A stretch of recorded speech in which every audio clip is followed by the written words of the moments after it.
VT Bulletin sponsored by उत्तम Singh academy Rewa. नमस्कार, Vindhya times में आपका स्वागत है। आज की बुलेटिन की खबरों के साथ हाजिर हुए हैं। पहली खबर की बात करते हैं। रीवा जिले में नवरात्रि को लेकर मूर्तिकारों द्वारा प्रतिमा और मूर्ति के पंडाल बनाकर तैयार हो गई हैं सारी मूर्तियां, जिसमें जिला कलेक्टर इलैया राजा टी ने इस त्योहार में प्रशासन की तैयारियों का और कोरोना गाइडलाइन का पालन करने के निर्देश दिए हैं। बताया गया कि त्योहार में किसी तरह की असुविधा ना हो, उस सिलसिले में बैठक भी बुलाई गई थी और गणेश चतुर्थी में जो दिशा निर्देश थे वही दिशा निर्देश नवरात्रि में भी उन दिशा निर्देशों का नवरात्रि में भी पालन करना अनिवार्य होगा। प्रशासन और शासन द्वारा तमाम गाइडलाइन जारी कर दी गई हैं और उनकी एक ही अपील है कि नवरात्रि और साथ ही आने वाले सभी त्योहारों में कोरोना प्रोटोकॉल और सुरक्षा का खास ध्यान रखें। ये लगातार है ना, हमारे यहाँ त्यौहार का सीज़न चालू हो रही है।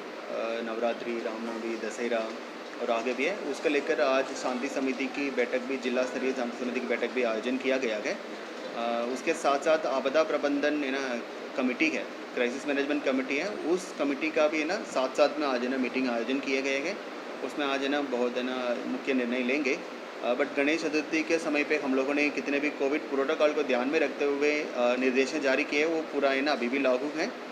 उसके अलावा अभी कोई शासन से ना कोई भी निर्देशों में है ना छूट देने के लिए कोई भी प्रावधान होगा, मतलब उसको ऊपर भी देंगे। जैसे कि है ना कल है ना आए है कुछ डीजे के लिए हम लोग है ना छूट दिया जा सकता है एक, बट फिर भी है ना मतलब पंडाल और मूर्ति और विसर्जन मतलब है ना इसके लेकर है ना मतलब हम लोगों ने गणेश चतुर्थी के समय पे है ना मतलब कोविड प्रोटोकॉल को फॉलो करते हुए किन निर्देशों का पालन करना था वही निर्देश है ना यहाँ भी है ना लागू रहेंगे।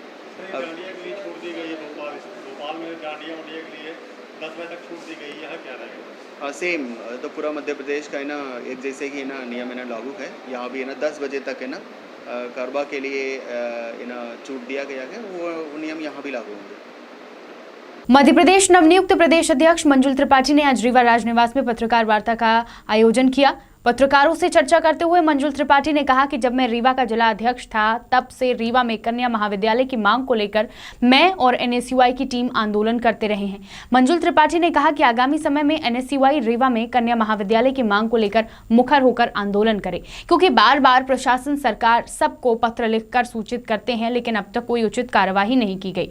बीच में बीजेपी के लोगों द्वारा रीवा में विश्वविद्यालय का शिगुफा छोड़ा गया, लेकिन वह सब झांसा देने जैसा ही रहा। साथ ही आज रीवा में कन्या महाविद्यालय की मांग को लेकर एनएसयूआई द्वारा कमिश्नर कार्यालय का घेराव भी किया गया। और मेरी यह शासन प्रशासन से वो है मांग है कि अगर जल्द से जल्द रीवा में कन्या महाविद्यालय की ब्रांच नहीं बनाई जाती है तो एनएसयूआई इस बार अब ज्ञापन और ये पत्र चिट्ठी नहीं करेगी, सड़क पर उतरकर यहाँ से भोपाल तक इसकी लड़ाई लड़ेगी। जैसा कि पहले भी हम ज्ञापन दिए, लंबे समय तक हम लोगों ने हस्ताक्षर अभियान चलाया था, छात्राओं ने इसमें बढ़ चढ़ कर हिस्सा लिया था। फिर बीच में एक भाजपा द्वारा शिगुफा छोड़ा गया कि संकल्प पत्र जारी हो रहा है, महाविद्यालय नहीं विश्वविद्यालय बनाया जाएगा, जिसमें आदरणीय विधानसभा अध्यक्ष जी ने भी बोला कि हम विश्वविद्यालय बनाएंगे रीवा में। लेकिन उसका नतीजा यह हुआ कि न विश्वविद्यालय मिला, न महाविद्यालय मिला, और वो महाविद्यालय अनूपपुर को मिल गया। तो मेरी सिर्फ आप सभी के माध्यम से सबसे यही गुजारिश है कि जनप्रतिनिधियों को ये चेताएं कि अगर जल्द से जल्द कन्या महाविद्यालय के मामले में वह छात्रों के हित में फैसला नहीं लेते हैं तो उसकी लड़ाई फिर एनएसयूआई लड़ने को तैयार है और इसकी पूरी जिम्मेदारी शासन प्रशासन और भाजपा नेताओं की होगी।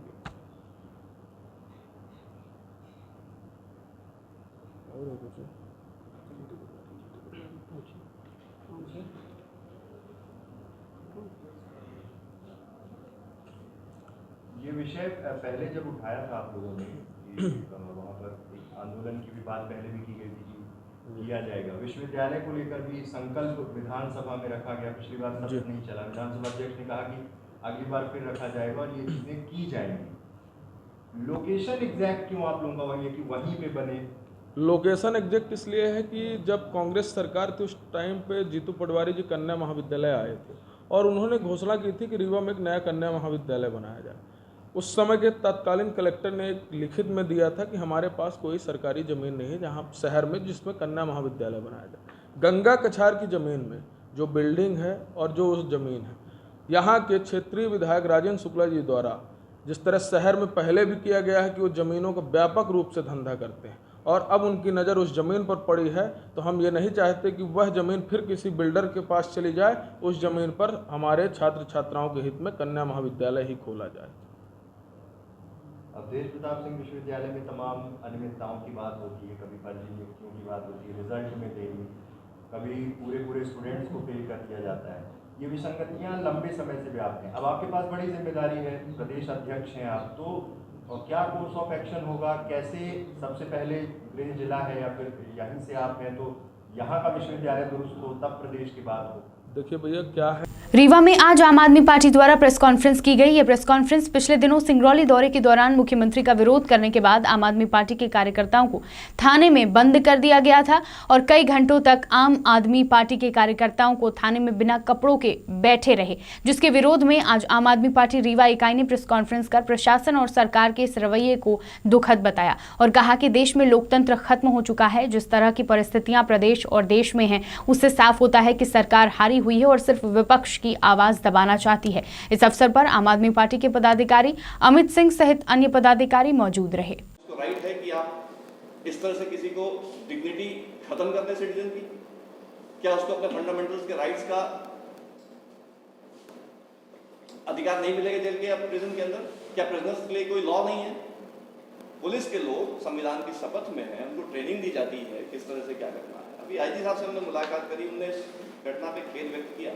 उनका कहना था कि ये अच्छी पुलिसिंग नहीं है, ये बात ठीक है, ये घटना नहीं होनी चाहिए थी, ये बात मैं मानता हूँ। हमारे पास एक तरीका है कि अगर कोई व्यक्ति हमारी अभिरक्षा में है तो हो सकता है वो खुद को डैमेज कर ले, इसलिए अगर उसके शरीर में कोई ऐसी चीज है जिससे खुद को डैमेज कर लेगा तो हम उसको हटा सकते हैं। और वो कैसा कैदी है? सिंगरौली में आप पहला विपक्ष, रूलिंग पार्टी के बाद सबसे ज्यादा वोट पाने वाले यही है, पीपल्स वॉइस है ये, बीजेपी तो गवर्नमेंट वॉइस है, ये जनता की आवाज है। और ये प्रदेश के पदाधिकारी हैं, प्रदेश संगठन सचिव हैं, ये चिन्हित व्यक्ति हैं, हर कोई इनके पॉलिटिकल क्रेडेंशियल्स को जानता है। क्या उसके बाद भी पुलिस की लोकल इंटेलिजेंस इतनी नहीं है कि वो किस तरह के व्यक्ति हैं, क्या कर सकते हैं?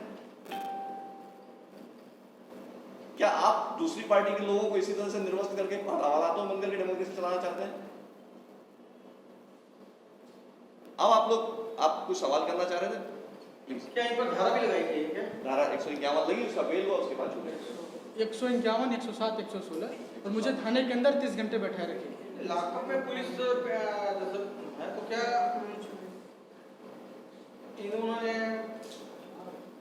पुलिस से झूमा जाती है? सारे फोटोग्राफ्स हैं, मैंने देख लिया है।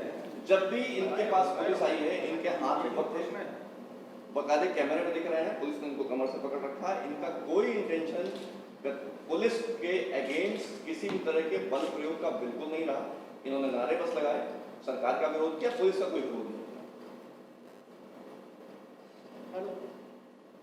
रीवा के बंसल बस्ती में मोबाइल पर मैसेज करने को लेकर विवाद हुआ, जिसमें तलवारें और लाठी डंडे बुरी तरह चले और बुरी तरह लड़ाई हुई। लड़ाई में महिला पुरुष सहित आधा दर्जन लोगों को गंभीर चोट आई है। घायलों द्वारा बताया गया कि पिछले कई सालों से दोनों परिवारों में लड़के और लड़की में प्रेम प्रसंग चल रहा था, जिसको लेकर अपहरण की भी बात कही गई है। घायलों को अस्पताल में इलाज कर पुलिस ने मामले को पंजीबद्ध कर लिया है और जानकारी जो भी मिल रही है उसके आधार पर आरोपियों की तलाश जारी है, साथ ही कार्यवाही भी चल रही है। बात करते हैं बुलेटिन की आखिरी खबर की। जिला न्यायालय द्वारा आज शहर के धुपियाटंकी चौराहे पर चेकिंग लगाई गई और चलित न्यायालय के द्वारा यातायात नियमों के उल्लंघन पाए जाने वालों पर उचित कार्यवाही की गई, जिसमें सभी गाड़ियों का कागजात चेक किया गया। जिन गाड़ियों के कागजात नहीं पाए गए उन गाड़ियों को न्यायालय में पेश किया जाएगा, जिसमें सीजीएम रीवा आशीष ताम्रकार, रजिस्ट्रार महेंद्र उइके, मजिस्ट्रेट मनोरमा तिवारी, यातायात डीएसपी मनोज वर्मा, यातायात प्रभारी अखिलेश कुशवाहा, मैया थाना प्रभारी शिवा अग्रवाल सहित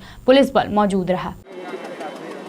ये चलित न्यायालय है, इसमें माननीय सीजीएम साहब, डिस्ट्रिक्ट रजिस्ट्रार साहब और भी मजिस्ट्रेट साहब हैं। मोटर व्हीकल एक्ट के नियमों का जो पालन नहीं कर रहे हैं उनके विरुद्ध कार्रवाई की जा रही है और सुगम यातायात, वाहन चोरी और इस पर अंकुश लगाने के क्रम में ये आदेश माननीय उच्च न्यायालय, माननीय पुलिस मुख्यालय के होते हैं, जिस पे ये नियमानुसार चलित न्यायालय आयोजित की गई है। विंध्य की तमाम खबरें लेकर कल फिर हाजिर होंगे। देखते रहिए विंध्या टाइम्स। बहुत बहुत धन्यवाद।